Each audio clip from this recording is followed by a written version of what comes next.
They went from an unknown bunch to the biggest arena air band in the league.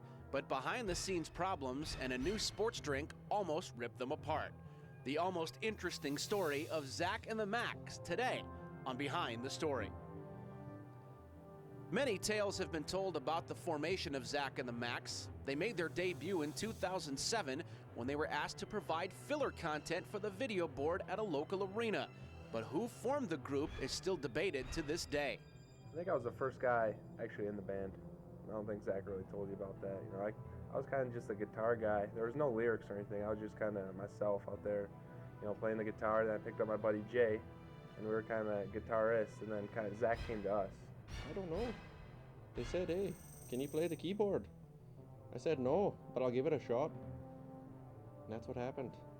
Mike Ratchuk and Nick Sucharski were added as backup singers and dancers. And with Zak McClellan handling lead vocals, the picture was almost complete.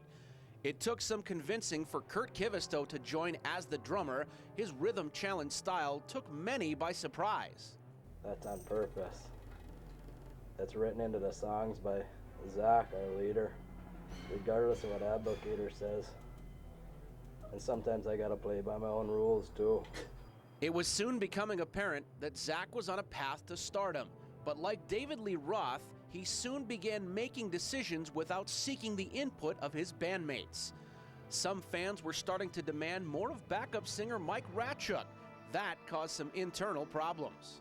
From what I've heard from fan feedback, that a part of them would like to see me more in videos. I've been seeing a vocal coach lately so I can match my singing with my dance moves.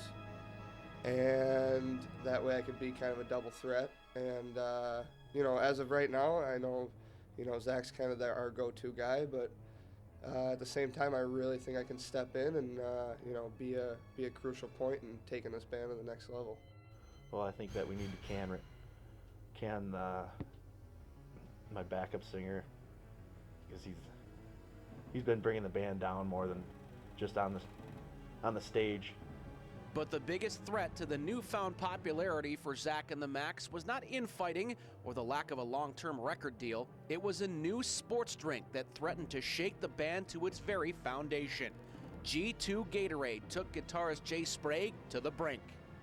Yeah, I ask myself that every day. You know, I don't know.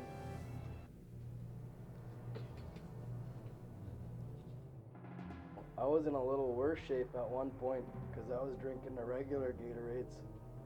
And when the G2s came out, Jay got hooked on them.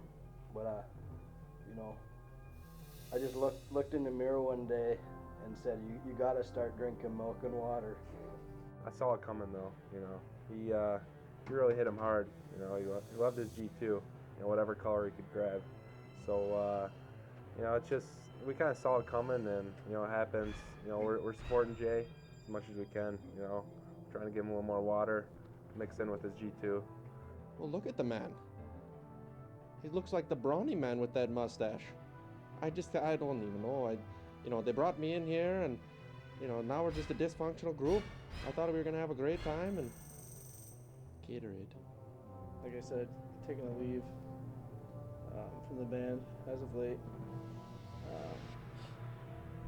You know, I've checked myself into a local establishment, and I'm currently recovering from an addiction to low-calorie electrolyte beverages, especially